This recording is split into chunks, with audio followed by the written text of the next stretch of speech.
In the chilled spring of 1766, when the frost still clung to the edges of the wooden fences and the morning mist hovered just above the plowed fields of Lancaster County, the Amish of the Westmore settlement did something they had never done before, not in their lifetimes, nor in the recollections of the elders who passed down the ordnung by candlelight and memory. They built a church. It was not out of vanity or rebellion, at least not overtly, but necessity, as the settlements had grown in number, with families arriving from the Palatinate and All Souls, escaping the clamor of the English world for the quiet obedience of God's country. Until then, they had always met in homes, barns, or under the open sky, believing that God did not need timber walls or stained glass to hear their prayers. But the elders agreed, reluctantly, that a permanent meeting house would ease the burden on aging hosts and make room for the ever-multiplying children, who now numbered in the dozens, and so it was decided during the first planting moon. The land they selected was not their first choice, nor their second, but it was available and oddly cheap, a long-forgotten corner of a clearing past the dense elms where the crows did not nest, and the wind had a way of curling sideways even on calm days. It had once belonged to a man named Elias Baumann, a German settler who had arrived decades before the Amish ever settled there, a man who lived without neighbors, never attended meeting, and whose cabin was said to be full of books in a language no one spoke aloud. The older boys in the settlement, against their parents' warnings, had once crept close to Baumann's property during the dark harvest months and claimed to have seen strange symbols carved into the trees and faint lights dancing in his fields long after nightfall. Then, one day, Elias vanished. No one saw him leave. His cabin was found empty. Why, the hearth cold, the books gone, and the land sat unclaimed until the elders, desperate for a location, agreed to take it. They prayed over it 3 times, though one of the elders later admitted he felt the ground resist at the blessing, as if it swallowed the holy words without echo or return.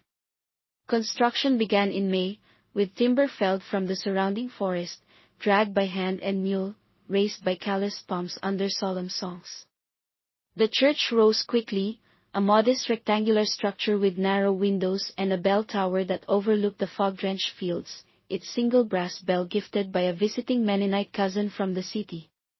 The first service was held on a Sunday morning thick with dew, the air heavy with promise, and though the pews were roughly hewn, the benches filled. Songs were sung, prayers whispered, and the children fidgeted beneath shawls and straw hats. It was a humble victory, and for a time, the church seemed to settle into the land like an old root reclaiming soil. But by midsummer, small things began to happen, easily dismissed at first. The bell would ring once in the night, though no wind stirred and no rope was pulled. Footprints, bare and small, were found inside after locked doors had supposedly been untouched. The candles would flicker when no one breathed. Elders began to avoid lingering after services. One young mother, Anna Lapp, claimed her child refused to enter the church, screaming in broken High German about black men in the rafters, who watched and waited. Her husband, embarrassed, struck the boy for blasphemy. A week later, the boy went missing, his straw hat found resting on the church steps, soaked in dew though the night had been dry. A stillbirth occurred mid-service, an expectant mother fell to her knees as the preacher recited psalms, her cries echoing louder than the hymns as the child emerged lifeless, the cord W. wrapped 3 times round its neck. Another elder collapsed at the pulpit, eyes wide open, pupils dilated, clutching at the podium as if trying to tear it from the floor before his last breath fled. No one spoke of patterns, they spoke of coincidence, of God's will, of mysterious trials. But a shadow had fallen across the church. One by one, families began to make excuses for missing service. The bell ringer, a boy named Josiah with a cleft chin and calloused palms, refused to ascend the tower alone. He told his brother, before the harvest, that the rope sometimes tugged back, upward, as if something above pulled against his hand. He was found weeks later in the fields, hands bloodied, eyes fixed upward, lips moving though no sound emerged. When questioned, he said only, "The church is not empty when we leave." At night, strange calls were heard from the woods, voices that mimicked the elders' prayers but twisted the words into moaning half-syllables that curdled milk and frightened the horses. The deacon tried to cleanse the church again, this time with oil, marking the doors, the windows, even the pulpit, but the oil seemed to vanish into the wood as if consumed. Birds no longer flew over the church, they veered away in sharp, unnatural patterns, wings trembling. Inside, the temperature dropped even during summer, people wore shawls in July, and children's teeth chattered despite the sun. One widow claimed her dead husband's voice had whispered to her from the baptismal font, asking why she still came when the door has already shut behind you. No one believed her, yet no one could meet her eyes, either. Soon, only a dozen families still attended. The rest prayed at home or returned to the practice of rotating services in barns. The church, once a symbol of unity, had become a wound, a place people entered reluctantly, looking behind them more than ahead. Still, none dared abandon it entirely, fearing that if they turned their backs, whatever dwelt within might follow them home. So they stayed, halfway between faith and fear, clutching to their ordnung while wisp. Erring to each other in broken Dutch about the curse they could no longer name, pretending not to notice that the earth outside the church, once green and fertile, had turned ashen and dry, or that the trees closest to the steeple no longer bore leaves, even in spring. And beneath the floorboards, if you pressed your ear to the wood, some said you could hear a sound not unlike breath, or perhaps weeping, but always too faint to be sure. By 1770, the Westmore Church stood not as a house of God but as a monument to fear, its once proud walls grayed with mildew and its tower leaning ever so slightly toward the thicket of trees that had slowly crept closer with each passing year, as if the forest itself were reclaiming what should never have been touched. Only a handful of the most devout, or perhaps the most stubborn, or the most desperate, still attended services, and even they sat in unnerving silence, their hymns barely whispered, their prayers more like pleadings, cast into the stale air like messages in bottles, hoping against hope that no reply would come. The preachers, now mostly younger men from distant districts, arrived with conviction but left within weeks, changed in ways they couldn't articulate. Some left in the middle of the night, their belongings still in the rectory, mumbling about dreams too vile to speak, of faces glimpsed in mirrors that no longer reflected the room behind them, of whispered names, always their own, called out from under the pulpit. One man, Elder Schmidt, lasted barely 4 Sundays before returning home with a frostbitten hand, despite the summer heat, and refusing to enter any building with wooden floors thereafter. The townspeople said he spoke to the wind and carved circles into the earth outside his home until his death. But no one questioned it, for they too had begun to suspect the church was not merely haunted, but inhabited not by ghosts in the traditional sense, but by something much older, much hungrier, something that fed not on souls but on silence, on the absence of light, on the tremble in a hand that dared open the church door after dusk. Stories circulated quietly, as most were afraid to speak of them aloud. Jacob Stoltzfus, a boy barely 12, claimed he saw fingers reaching between the cracks in the floor during a sermon, long and gray and slow-moving, but when he blinked, they were gone. Another girl, Sarah May, said she saw fog roll inside from the pulpit as if the land itself exhaled into the sanctuary. Then came the morning when the church lanterns lit themselves. The church had been locked, yet light poured from its windows like a beacon in reverse, cold and bluish, illuminating nothing but dread. When the elders forced the doors open the next day, they found every single Bible in the pews torn open, each one at the Book of Lamentations. No one confessed to the act. No thief had broken in. The pulpit Bible was different, its pages soaked in what resembled wine at first, but stained too dark and thick, almost as if it had bled from the spine. That was the last day most of the elders entered the building willingly. One by one, they step back from their duties, citing vague illnesses, family obligations, or simply retreating into their barns with crossed arms and shut mouths. But not all kept silent. In the quiet of her lantern-lit attic, Martha Yoder, the midwife who had birthed more than half the settlement's children and buried just as many, began to write, privately, in a stitched leather journal she kept hidden beneath her bed. What she wrote would not be discovered until nearly a century later, but her thoughts laid bare a terror that others only dared whisper. She believed Elias Baumann had never truly left the land, that his disappearance had not been a flight, but a transformation.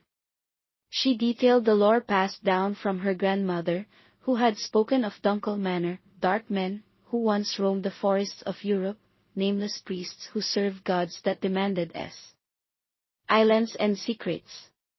She suspected Baumann had brought something with him from the old world, something he had bound beneath the land with rituals long forgotten by most of Christendom. She recalled the day she helped scrub the floors after the stillbirth and how her rag had come up not just stained with blood, but with a black tar-like residue that no one else saw, as if the wood itself wept. Martha wrote of the strange cadence of the church bells, how they sometimes rang in a rhythm that mimicked human breath, inhaling and exhaling in tones that stirred panic in sleeping dogs and caused babies to cry out in their cradles. Most chilling of all, she confessed a secret. Once, during a particularly cold autumn, she had entered the church alone to recover a forgotten blanket and had heard, beneath her feet, a voice. Not a whisper, but a chant.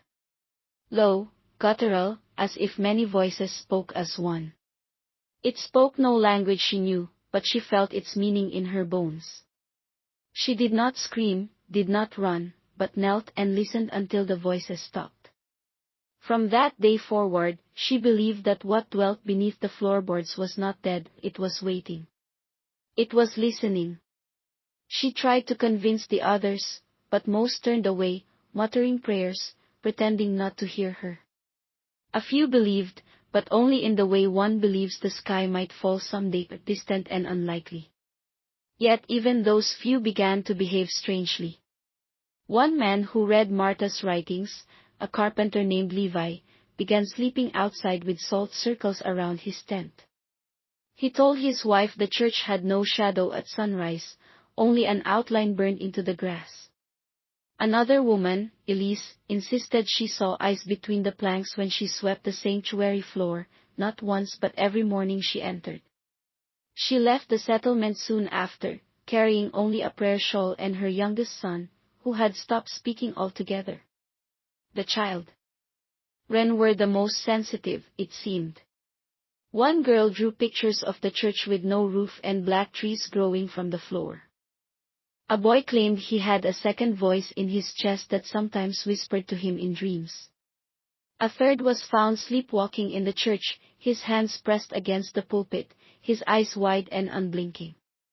The parents began to keep their children close, never letting them walk past the church alone, and some even petitioned to have the building torn down.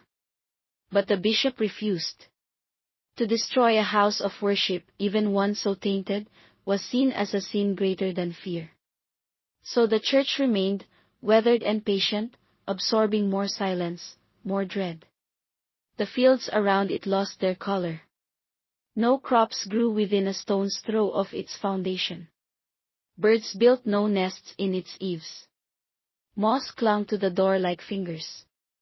And beneath it all, under the rotting floorboards, something shifted. Something waited. And every now and then, when the wind blew just right and the clouds hung low, the people of Westmore could swear they heard breathing, not from the trees, not from the bell tower, but from the very earth itself, deep and slow and endless. By the winter of 1773, the Westmore Amish settlement was no longer merely troubled, it was fractured, spiritually starved, and silently governed by fear more than faith. The church, once a structure of modest hope, had become a towering scar on the land, avoided by all but the most haunted. Its paint had long since peeled into splinters, the bell tower creaked even on still nights, and the graveyard beside it, where the first stillborn child, the collapsed elder, and 3 of the vanished were buried, no longer held grass but lay under a thin layer of lifeless dirt that even snow refused to rest upon. The settlers no longer walked past the church, but around it, forging strange winding paths through frozen corn stalks and thistle brush. The silence around the building was so complete it had begun to distort the very air, a vacuum of sound where birds would not chirp, where footsteps seemed muffled, and even the wind lowered its voice. Children were forbidden from approaching, yet a few still dared, drawn by dreams they couldn't describe and whispers they later forgot. The Yoder boy, only 6, was found just outside the church on the first morning of December, curled into a fetal shape, eyes open but blind, murmuring a tune no one recognized. When asked what he saw, he merely said, "He rang it for us," before losing all speech. The adults stopped asking.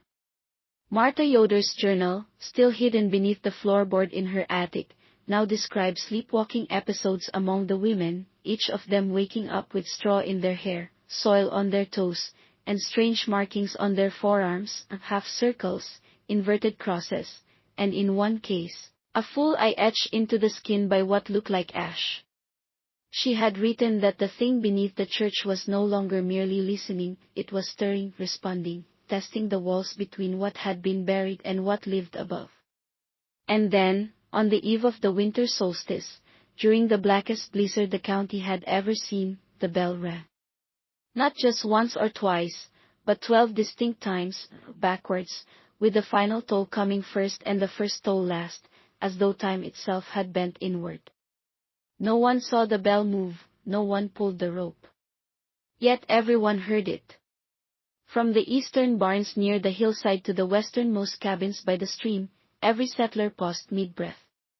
Those indoors saw their hearth fire shiver, their windows ice over in seconds.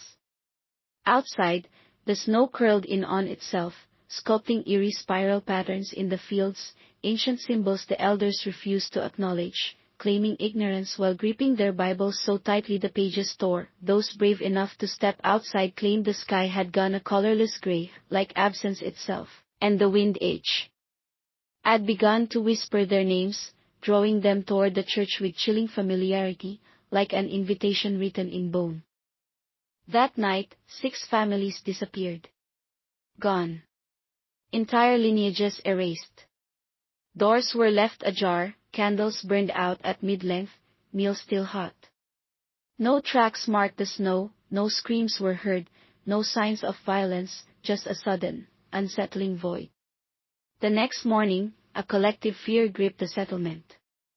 Only a few men dared to approach the church, and even they carried shovels, crosses, and salt. What they found inside would become the last straw in a horror too long denied. The pews were shattered, not toppled, but splintered, as if something from beneath had burst through them with monstrous force. The pulpit had been torn in half, the altar cloths shredded, the walls streaked with dark handprints that rose from floor to ceiling like the footprints of something climbing or crawling. In the center of the church, beneath where the pulpit once stood, was an open book, Elias Baumann's Bible, though none could explain how it had returned, for it had supposedly burned with his cabin years ago. The pages were charred around the edges, warped from moisture, and soaked in something viscous and dark, too thick for wine, too warm for ink. The book was open to no known passage. Its words were scrawled by hand in an alphabet no one recognized. One line, however, was readable, scribbled at the bottom of the page in a shaking hand, as if the writer had been seized mid-sentence. "He who tolls the 12th will walk again in skin." That line was enough to send the elders into action. The bishop, weeping openly before his people for the first and only time, declared the church cursed, condemned, and abandoned to darkness. There was no prayer, no ritual, no formal sealing, only torchlight, hasty nails through the doors, and a vow never to return. The bell was cut from the tower and buried a mile away in the hollow, encased in salt and silence. The building was left to rot. For decades, any step foot near it. Trees overtook it. The roof caved in. The wind reclaimed the aisles. Martha's journal was never found. And yet, the stories did not die. As the years passed and generations came and went, the settlement grew again, this time shifting westward. The land the church had stood on was marked only on old maps, referred to only as the Forbidden Acre. Farmers noted that the soil there would never grow even weeds. Birds still circled but never landed. And every now and then, on an October night when the fog hugged the earth and no stars shone above, people claimed they could hear the bell toll again, not loudly, but faintly, as if from beneath the ground itself, 12 tolls, backward. No one stayed long enough to count. Some claimed to see shadows, long and twisting, crawling from the base of where the tower had once stood. Others said they saw children, barefoot and pale, standing in the mist with hollow eyes, mouthing words in reverse. To this day, no structure remains. Not a beam, not a shingle, not a nail. Yet the land bears the weight of memory, and those who walk too close to the spot where the church once stood often feel a sudden cold, a pressure in their ears, and a sense that the silence beneath their feet is not still, but watching. Listening. Waiting. The Haunted Amish Church of 1766 may be gone in timber, but its foundation lies deeper than roots etched into soil, soul, and silence. And sometimes, when the wind blows just wrong, and the sky forgets its color, it tolls once more.